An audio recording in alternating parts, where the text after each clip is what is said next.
ધોરણ 6 પ્રકરણ 7 ગુપ્ત યુગ અને અન્ય શાસકો। ઈસુની 3જી સદીમાં મગધમાં પ્રભાવશાળી ગુપ્ત વંશની સત્તા સ્થપાઈ। ગુપ્ત વંશે ભારતમાં રાજકીય એકતા, શાંતિ અને સુરક્ષા સ્થાપી। તેનાથી અપૂર્વ સમૃદ્ધિ આવી।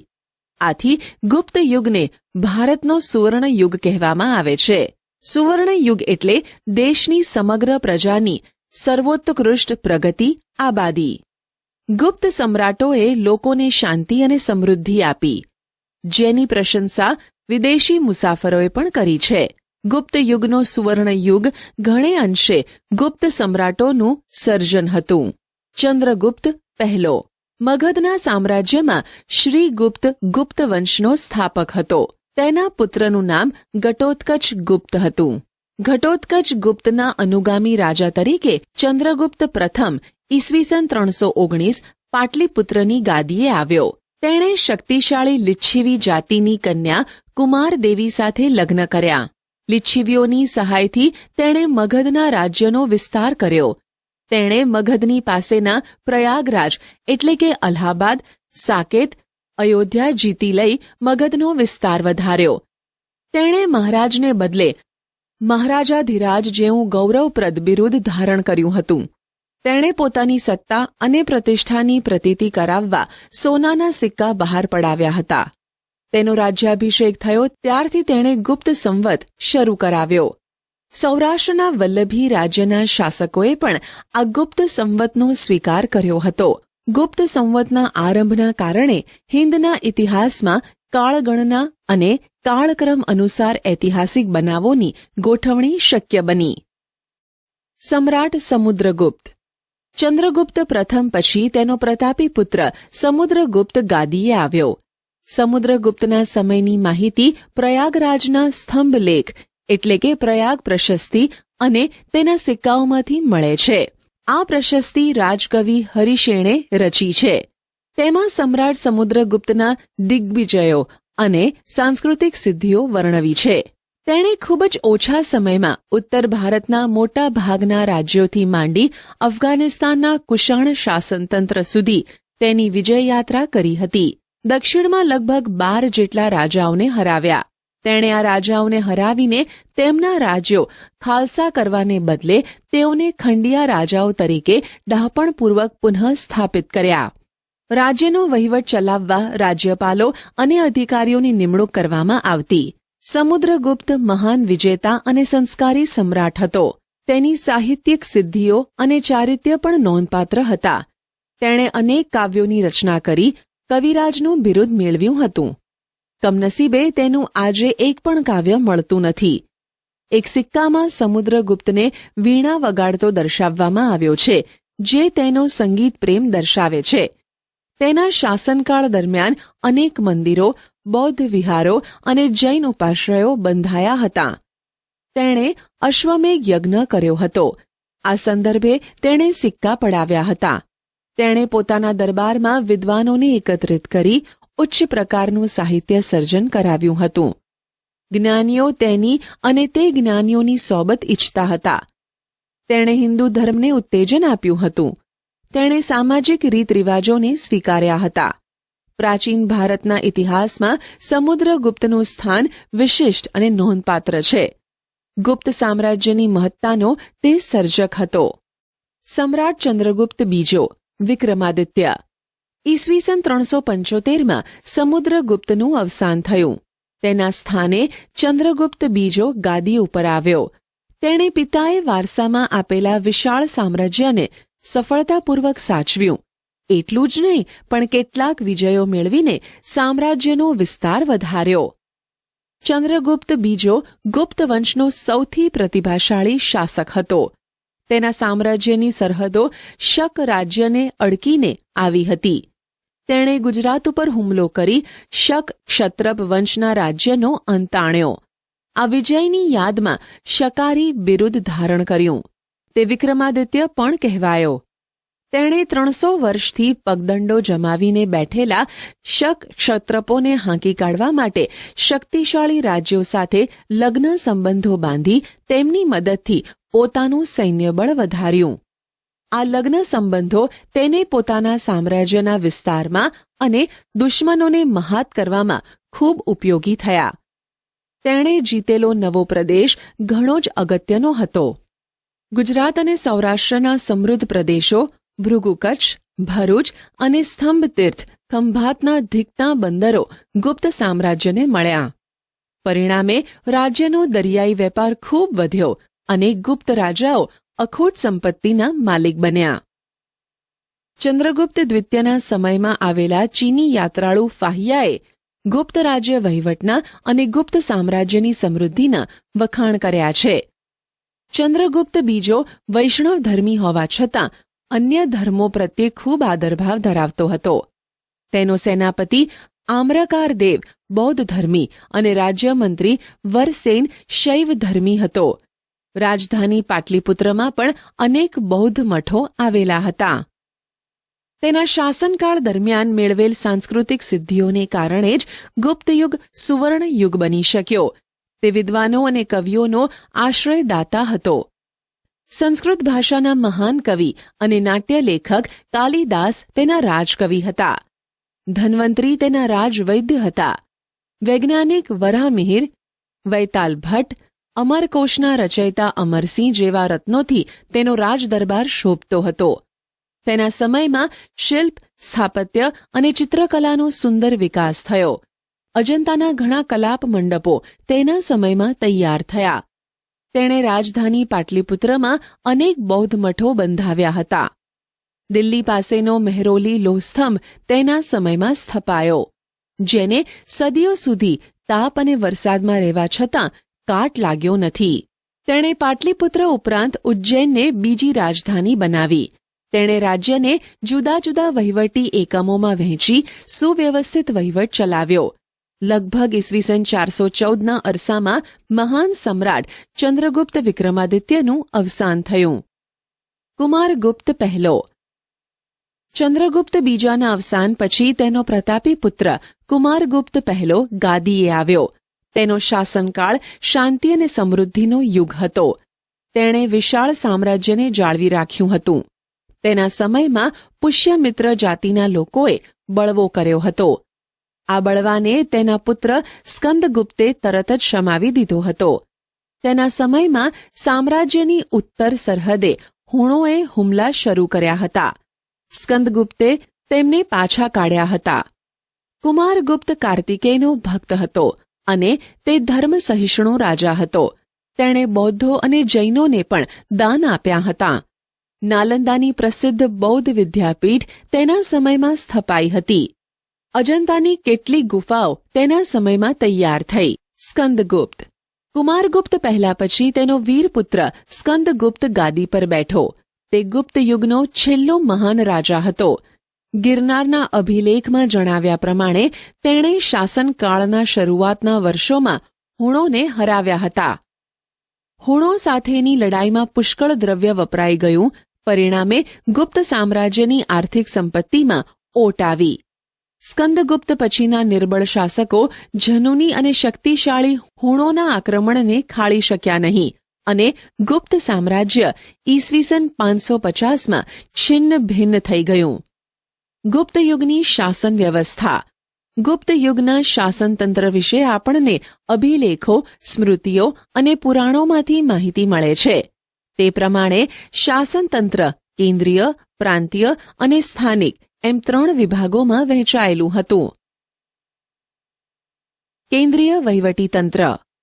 ગુપ્ત શાસનતંત્રમાં સમ્રાટ વહીવટીતંત્રના કેન્દ્ર સ્થાને હતા. તેઓ મહારાજાધિરાજ, પરમ ભાગવત જેવા બિરુદો ધરાવતા હતા. વહીવટીતંત્રમાં મુખ્ય સેનાપતિ મહાબલાધિકૃત, વિદેશ મંત્રી મહાસંધિ વિગ્રહક, મહેલો અને દ્વારોના રક્ષકોના વડા મહાપ્રતિહાર કહેવામાં આવતા. મહાઅશ્વપતિ એ ઘોડેસવાર સેનાના વડા અને મહાપિલુપતિ એ હાથીની સેનાના વડા હતા. રાજ્યના દસ્તાવેજો સાચવવા માટે પુસ્તપાલની નિમણૂક કરવામાં આવતી. પ્રાંતીય વહીવટીતંત્ર. પ્રાંતના વડા તરીકે મોટે ભાગે રાજકુમારને મૂકવામાં આવતા. કુમારામાત્ય અને આયુક્ત પ્રાંતમાં મુખ્ય ભૂમિકા ભજવતા. પ્રાંતને ભુક્તિ કહેવામાં આવતું, જેના વડા પ્રાદેશિક હતા. પ્રાંતને જિલ્લામાં વહેંચવામાં આવતું. જિલ્લાને વિષય કહેવામાં આવતો. કેટલાક નગરો અને રાજધાની પાટલીપુત્રમાં મ્યુનિસિપાલિટી જેવી વહીવટી વ્યવસ્થા દેખાય છે. તેમાં નગર શ્રેષ્ઠી, કાયસ્થ, મુખ્ય કારીગર અને મુખ્ય વેપારી એમ 4નું વર્ચસ્વ જોવા મળે છે. સ્થાનિક વહીવટી તંત્ર. ગ્રામ કક્ષાએ સમિતિ બનાવવામાં આવતી, જેમાં વડીલો, ગામના મુખી અને અગત્યના વયસ્ક નાગરિકોનો સમાવેશ કરવામાં આવતો. ગુપ્ત યુગની આર્થિક સ્થિતિ. ગુપ્ત યુગ આર્થિક પરિસ્થિતિમાં ભારતનો સુવર્ણ યુગ હતો. ખેતી, આંતરિક વેપાર અને આંતરરાષ્ટ્રીય વેપાર ખૂબ વિકસ્યો હતો. વિશિષ્ટ ખેત પદ્ધતિઓમાં વાર્ષિક, ત્રિવાર્ષિક અને પંચવાર્ષિક ખેત પદ્ધતિઓ જોવા મળેલ છે. ઉત્તર ભારતમાં ઘઉં, ચોખા, ગાંધારમાં શેરડી, કાશ્મીરમાં દ્રાક્ષ અને કેસર તથા કામરૂપમાં નાળિયેર થતાં. બંગાળમાં પુષ્કળ પ્રમાણમાં ચોખા થતા. ગુજરાતમાં અને સિંધમાં કપાસનો પાક અને બંગાળમાં રેશમનું ઉત્પાદન થતું. દક્ષિણ ભારતમાં મરી મસાલા, રેશમ અને કપાસનો વેપાર વિકસ્યો હતો. રાજા કુલ ઉત્પાદનનો 6ઠ્ઠો ભાગ કર તરીકે લેતા હતા. બ્રાહ્મણો અને મંદિરોને ભૂમિ દાનમાં આપવામાં આવતી હતી. આંતરરાષ્ટ્રીય વેપાર એ ગુપ્ત યુગની વિશેષતા હતી. ભારતથી સ્થળ માર્ગે મધ્ય એશિયા લઈને યુરોપ સુધી સુતરાઉ કાપડ, રેશમી કાપડ અને મસાલા નિકાસ થતા. તો ખંભાત, ભરૂચ, સોપારા અને તામ્રલિપ્તિ જેવા આંતરરાષ્ટ્રીય બંદરોના માધ્યમથી વિશ્વના પૂર્વ અને પશ્ચિમ ભાગમાં સુતરાઉ કાપડ, રેશમી કાપડ, મસાલા, તેજાના, ઇમારતી લાકડાની નિકાસ થતી, જ્યારે સોનું, ચાંદી અને અન્ય ચીજોની આયાત થતી. ધાર્મિક સ્થિતિ. ગુપ્ત યુગમાં હિન્દુ ધર્મ અને સંસ્કૃતિ પૂર્ણ કળાએ ખીલેલા જોવા મળે છે. ગુપ્ત સમ્રાટો વૈષ્ણવ ધર્મને રાજ્ય ધર્મનો દરજ્જો આપતા. પરિણામે વિષ્ણુ, તેમના અવતારો શ્રીરામ અને શ્રીકૃષ્ણ આ સમયમાં મહદંશે પૂજાતા. લક્ષ્મી દેવી તરીકે બહુ જ ખ્યાત થયા. આ જ સમયમાં રામાયણ અને મહાભારત તેમજ પુરાણોનું પુનઃસંકલન થયું. શ્રીમદ ભગવદ્ ગીતા આ સમયે ખૂબ મહત્વપૂર્ણ ગ્રંથ બન્યો. વૈષ્ણવ ધર્મની જેમ જ શૈવ ધર્મ પણ ગુપ્તકાળમાં વિકસ્યો હતો. દક્ષિણ ભારતમાં શૈવ સંતો નાયનાર કહેવાતા, જ્યારે વૈષ્ણવ સંતો આલ્વાર કહેવાતા. મહિષાસુર મર્દની દુર્ગાની પૂજા પણ પ્રચલિત થઈ હતી. સૂર્ય અને કાર્તિકેયની પૂજા પણ પ્રચલિત થઈ હતી. ગુપ્ત યુગમાં બૌદ્ધ ધર્મ અને જૈન ધર્મનો પણ વિકાસ થયો હતો. સમુદ્રગુપ્ત બૌદ્ધ ધર્મનો સંરક્ષક હતો. બૌદ્ધ ધર્મના મહાયાન અને હિનયાન પંથ વિકસ્યા હતા. ગુપ્ત યુગની સાંસ્કૃતિક સ્થિતિ. ગુપ્ત યુગ સાંસ્કૃતિક રીતે ભારતનો સુવર્ણ યુગ હતો. આ યુગમાં અનેક નવી ભાષાઓ ઉત્પન્ન થઈ હતી. કાલિદાસ, સ્કંદ સ્વામી, હરિસ્વામી અને રાણી વિજયા તથા આર્યસુર આ સમયના મહત્વના સાહિત્યકારો હતા. આ સર્વમાં કાલિદાસ સર્વશ્રેષ્ઠ હતા. કાલિદાસને ભારતના શેક્સપિયર કહેવામાં આવે છે. તેમણે ભારતીય મહાકાવ્યોની કથાવસ્તુ લઈ અભિજ્ઞાન શાકુંતલમ, રઘુવંશમ અને મેઘદૂતમ જેવા મહાકાવ્યોની રચના કરી. ગુપ્ત યુગ એ મંદિર સ્થાપત્યોની રચનાનો યુગ હતો. ગુજરાતમાં ગોપ, નચના કોઠારનું પાર્વતી મંદિર અને ઝાંસીનું મંદિર એ ભારતના સૌપ્રથમ ઇન્ટેરી મંદિરો છે. ગુપ્ત યુગ આ દ્રષ્ટિએ મંદિર સ્થાપત્યની શરૂઆત દર્શાવે છે. દુર્ગા, બુદ્ધ, કૃષ્ણ અને શિવની મૂર્તિઓ આ કાળે મોટા પ્રમાણમાં બની. ગુપ્ત યુગમાં વિજ્ઞાનની સ્થિતિ. મહાન વૈજ્ઞાનિકોમાં આર્યભટ્ટ અને વરામિહિર આ સમયમાં થયા. આર્યભટ્ટે શૂન્ય અને દશાંશ પદ્ધતિની શોધ કરી. વરામિહિરે બૃહદ સંહિતા નામનો ખગોળશાસ્ત્રને લગતો મહત્વપૂર્ણ ગ્રંથ લખ્યો.